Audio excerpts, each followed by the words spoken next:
బాలీవుడ్ లో రామాయణ స్టోరీ మళ్ళీ రీక్రియేట్ అవుతుంది ఇప్పుడు తెలుగులో తీసిన తర్వాత మళ్ళీ బాలీవుడ్ లో తీసినారు. సో ఎలా ఉన్నాయి ఎక్స్పెక్టేషన్స్? భారీ ఎత్తులోనే ఉంది కదా. రామాయణం వాళ్ళు ఎప్పటి నుంచో ప్లాన్ చేస్తున్నారు. మన మన తెలుగు నుంచి కూడా రామాయణం చేయాలని చెప్పేసి ప్రయత్నం చేశారు, కానీ తెలుగు వాళ్ళు టేక్ చేసేలా ఉన్నారని చెప్పి బాలీవుడ్ వాళ్ళు ముందుగానే దాన్ని రెడీ చేసుకున్నారు.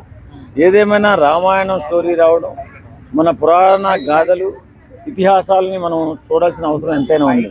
ఎందుకంటే ఇప్పుడున్నటువంటి కంప్యూటర్ యుగంలో మన కథలు, మన సంగతులు ఇవన్నీ కూడా తెలియడానికి చాలా పిల్లలకి అవకాశాలు లేవు. కాబట్టి వాళ్ళు నేను ఏమంటానంటే మైథలాజికల్ కానీ హిస్టారికల్ కానీ స్టోరీస్ రావడం ఎంతైనా మంచిదే.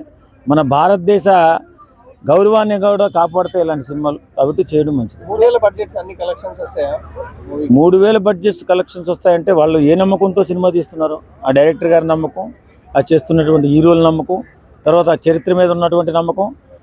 కాబట్టి 3000 అంటారు, కానీ అంత పెడతారా అనేది ఒకసారి ఆలోచించాలి. 3000 ఉంటే ప్రమోషన్స్ తర్వాత ఖర్చులు అన్నీ వేసుకొని ఇంకా హెవీగా రావాలి కదా కలెక్షన్. అవును, రాజమౌళి గారు మన తెలుగులో రామాయణం తీద్దామని ప్రయత్నం చేస్తున్న టైంలో తెలుగు వాళ్ళు ప్రయత్నం చేస్తారని అడ్డగోలుగా వాళ్ళు వెళ్ళిపోయారు. భారీ ఎత్తులో ఖర్చు పెడుతున్నారు, ఖర్చు పెట్టినమండి రావచ్చు కూడానేమో. అంటే రణబీర్ని యాక్సెప్ట్ చేస్తారా యానిమల్ తర్వాత రాముడి గెటప్ అంటే? ఎందుకు యాక్సెప్ట్ చేయాలి? ఆర్టిస్ట్కి పలానా గెటప్ యాక్సెప్ట్ చేస్తారు, పలానా గెటప్ అయితే చూడరని చెప్పి ఎక్కడా లేదు కదా.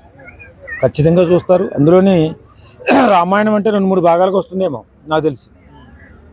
ఆ స్టోరీని ఖచ్చితంగా మన ఇండియాలో చాలా బాగా ఆదరిస్తారని చెప్పి అనుకుంటున్నాను. అంటే పురాణాల గురించి ఇప్పుడు సినిమాలు తీస్తే పెద్ద హిట్ అవ్వట్లేదు, ఓన్లీ కలికి కొద్దిగా ఏదో వచ్చింది, ఇప్పుడు ఇది హిట్ అవుతుంది అంటారా? మళ్ళీ ఖచ్చితంగా హిట్ అవుతుందండి. ఇప్పుడు పాత సినిమాలు, పాత వ్యవహారాలు, ఓల్డ్ స్టోరీసే కదా ఇప్పుడు హిట్ అవుతున్నాయి కదా. అలాంటిది రామాయణం, భారతం తిట్టే హిట్ అవుతుందని చెప్పి ఎందుకు అనుకోవాలి మనం? అంత మాత్రం నమ్మకం లేకుండా 3000 కోట్లు పెడుతున్నారంటే సామాన్యమైన విషయం కాదు కదా. హిందువులు చూస్తారా ఎందుకంటే ఆయన ఆల్రెడీ బీఫ్ తిన్నానని చెప్పేసి చాలా కాంట్రవర్సీ కూడా అయింది. ఎప్పుడో ఎవడో ఒక పదం వాడాడని సినిమా మీద ప్రభావం చూపించదు. సినిమా అనేది బాగుంది, ఇది పురాణ ఇతిహాసాల నుంచి వచ్చింది, ఖచ్చితంగా స్టోరీ బాగుందంటే అందరూ చూస్తారు. అంటే రాముడికి కంపేర్ చేస్తారు, రణబీర్ బాగుంటాడు, మహేష్ బాబు బాగుంటాడు. మనకైతే మహేష్ బాబు బాగుంటాడు, బాలీవుడ్ వాళ్ళకైతే రణధీర్ బాగుంటాడు. అంతే. యాక్చువల్లీ రాజమౌళి గారే నాకు పిచ్చెక్కిపోయి నేను డీపీ ఫోన్లో వాల్ పేపర్ పెట్టుకున్నాను, అంత బాగున్నాడు మహేష్ అని అంటున్నాడు. అవునండి, ఇప్పుడు అసలు సినిమా తీద్దాం అనుకుని కలలు కన్నది, నా ఆశయం అని చెప్పుకున్నది రాజమౌళి గారు.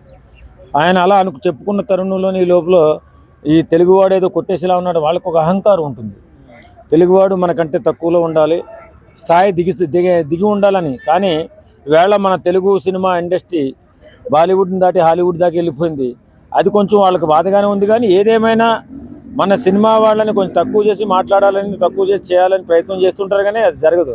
ఎందుకంటే మన దగ్గర ఉన్నటువంటి డైరెక్టర్లు కానీ టెక్నీషియన్స్ కానీ ఓ అద్భుతమైనటువంటి స్థాయిలో పెరిగిపోయారు. వేళ కాదన్న వాళ్లే భయపడుతున్నారు.